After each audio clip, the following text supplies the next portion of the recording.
G'day and welcome back. Episode 9 is jam-packed full of sawmill, trial gardens, chicken coop, some more land clearing, and a secret trail that we knew nothing about. Watch till the end.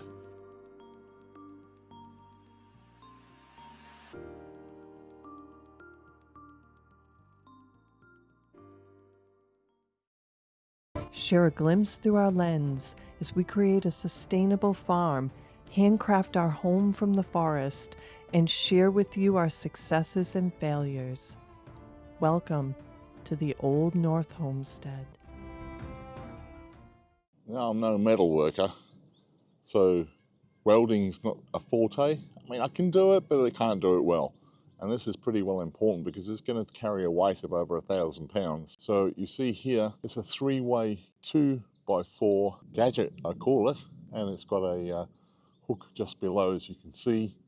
Had a local metal fabricator do this for me for around 50 bucks, so it's not a big expense.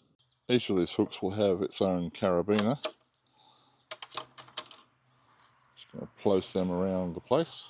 There we have the 3 poles all joining together at the top, and to prevent the legs from spreading, the strap here will hold it steady. So exactly what is this?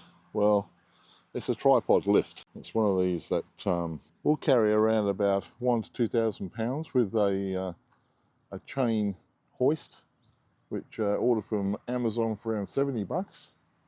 It's one of those Viva chain hinges.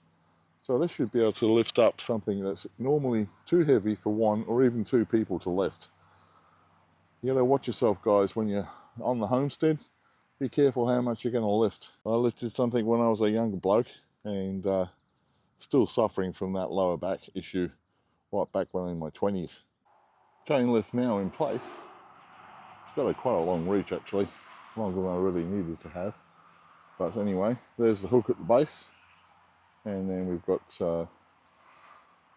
the actual chain operational by just pulling the chain here, and the hook is then retrieved for the weight on. It's going to work a treat. Here's beautiful wife Robyn. Open up the chicken coop. We call it the Taj Mahal chicken coop. Cat just raced through there. A bit slow on the mark to get the birds. Chickens are let loose. So this is going to be just the prototype for a homestead chicken coop.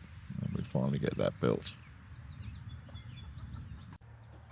As you saw in our last video, we kind of went simplistic on the chicken watering system. So there are no pumps or electrical or heaters. Winter we're going to go for the heated buckets that you hang from the chicken coop ceiling on chains. Yeah, you got to keep the buckets full, but that's what it is. This is my first container garden. Have not done this before. Had some pumpkins a couple of years ago behind the chicken coop back there, and they did really well. They were just very small. So as you can see, these are doing really well. You know, the garden, the container garden is like a 3-tier, the highest, and then a medium, and it goes the same way on this side. So we have a lot of stuff packed in here. 3 different types of tomatoes, a couple of bell peppers. In the corner at the top, I have parsley, mint, thyme. Always have to have a mint plant, so it keeps kind of the rodents away, mice and things that don't like that. A lot of pumpkin, but it's not the usual pumpkin. I have pink pumpkins growing, white pumpkins, and black pumpkins. And primarily because I thought to myself, there's tons and tons and tons of orange pumpkins everywhere. So I wanted to have some of the more exotic colors for Halloween. And right down in the front, we have some watermelon that's growing out of the herb garden up there. And that seems to be doing good. It just started taking off. There's some little baby watermelons popping out here and there. But these pumpkins are doing really well so far. You're just trying to cut some of the bigger leaves on the top that are damaged, and the ones inside down on the bottom, because they're really not doing anything. If they're not catching sun rays for the plant, then they're pretty much useless. So that's what I've been doing here today, just trying to get down inside here and cut off these little ones, the ones that aren't reaching the sky. And down at the end here, I just kind of tried to stop it because the plant is literally going down onto the grass now. And I want to try to contain it. I want it to go out to the sides now. We have a little pumpkin down inside here. He's doing well, and we put this this weed barrier, which at first we did a thinner one, and the animals were coming on it. The cat's claws were getting stuck in it, and the cat ripped it all up. But this is very, very sturdy. So I can walk on this, the cat can walk on it. It's not going anywhere. But that's it so far. My little container garden going feral. And not every plan goes off to plan. And there's a change of plan on this one. You can see the trailer now has been completely loaded up with the sawmill base. But it has been modified. Decided that the base is going to be structured on the surface of the ground. I have the guy coming up to level out the stones and put some stone fines on top of the large gravel to make a flat surface and compact it. Instead of digging holes, we're going to have the thing sitting on the surface. And you might say, well, you know, there's going to be imbalances. Well, from the research I've done of other people with the sawmill, some put it onto the base, some put a concrete footing on, some put the sonotubes. There's all different ways. This is probably the best for us because of the ground having leach stone and rocks that should be met with the digging of the holes. This is probably going to be the best way and the most successful.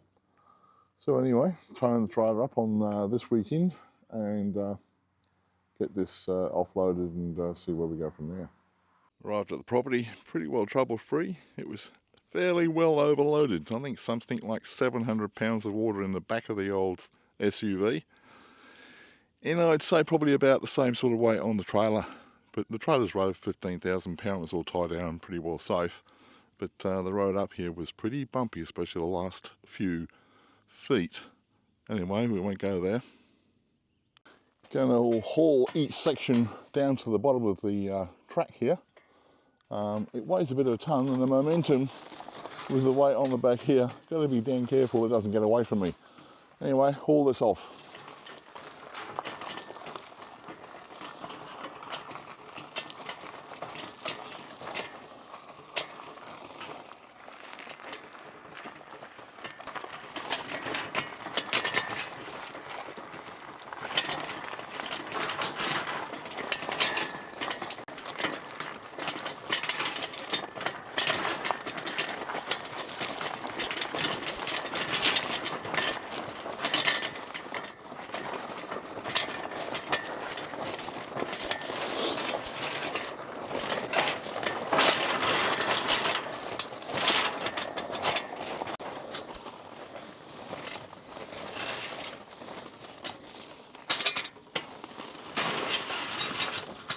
Now I'm going to dump off the sections here, off the gravel, so that tomorrow it should be levelled out and bring some fines in to make it super level and hard for these sections to be put down on the ground.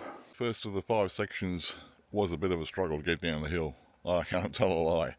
So these last 4 here are going to be used with the Dwayne's mulcher. He's always up here to do some more land clearing. So these chaps here will be machine handles.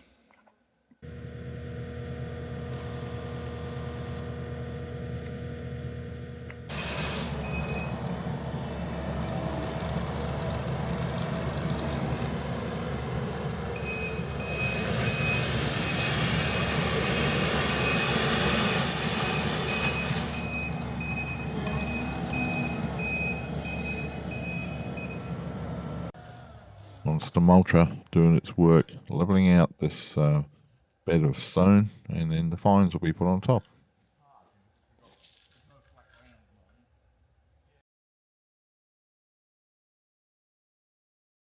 This morning Jeffrey turned up on his mulching monstering machine, and meanwhile I was set loose with the chainsaw in this area here. This is the place that we're going to possibly build a cabin at some point and stage down the track. When I say possibly, we've been thinking of mansions, very large abodes. I think the cabin's where we should be, and that's what we're going to be building fairly shortly actually. So you can see over here, yeah, so I'm a dab hand at the chainsaw. I know how to fell trees. This one that you're seeing in front laid down, well, that's not too bad.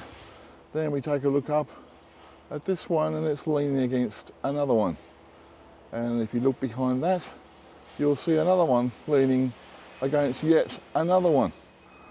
But fortunately, I've got an expert on hand. I don't know whether you can hear that noise in the background, but that's the mulcher in progress right down at the bottom where the sawmill is located. And he's somewhere in the woods there. I can hear him, but I can't see him. Doing a good job, Jeffrey is, so I'll catch up with him when he sees the spectacular sight of the chainsaw. I'm sure he'll be happy.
Work in progress. Looking over here, we've got quite a bit of a mess coming up. Then over this side, up the hill, kind of clearing in between the trees, so getting rid of all the brush, mulching it down flat so that we can see through the trees, and then we will have these trails rebuilt. So there's a bit of a pathway coming down that way, and there's another one coming up this way.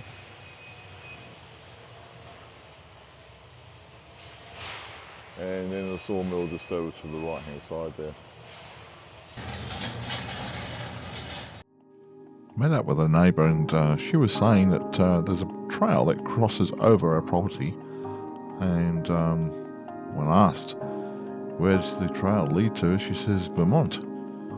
Well, that's 2 states away, so this is one hell of a long trail, but here is just the beginning of it. It's just crisscrosses our property, and you can see it's very, very clean and clear. She did say that during winter there's lots of snowmobiles coming through here, so little wonder that it reaches up to Vermonters.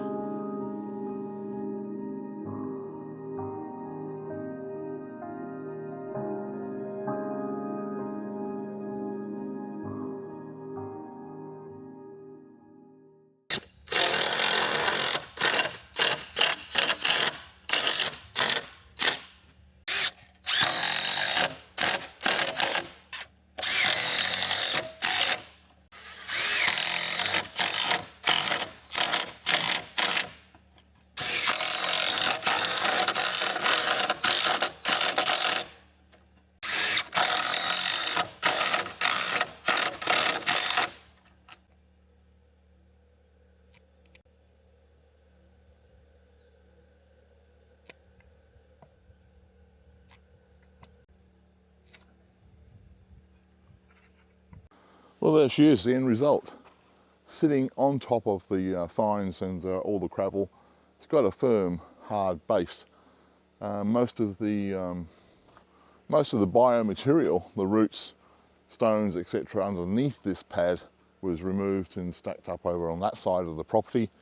And then we built up a base for the sawmill base, which is now totally completed. I can't tell a lie, I'm glad that it's done. This has been a project and a half just to get this to the point where it is right now. As you saw in the last video, we were going to take a 4-foot stance, 4-foot poles into the ground so that this thing would sit down on a below freezing line. But I thought that's a bit of an overkill at the end of the day. It's got to be having a level and flat platform for the sawmill base to actually, or the sawmill rail to be sitting on top of this base. The sawmill rail comes with feet about 6 inches in adjustment, so there's a few, maybe 1/8 of an inches out here on this sawmill base, but to a large extent it's quite level this way and very flat. So there we have it. This week's video is drawn to an end. Next week we should either get through to the sawmill assembly back at home base, and we'll certainly be looking at a new surprise. We've got a UTV arriving for the property, so I'm really excited and looking forward to that. Walking up and down this hill here and carrying materials is killing my back, so we're going to get the UTV here and we'll show all about that. So guys, thanks very much for tuning in this week. And from Robyn and I, see ya, cheers.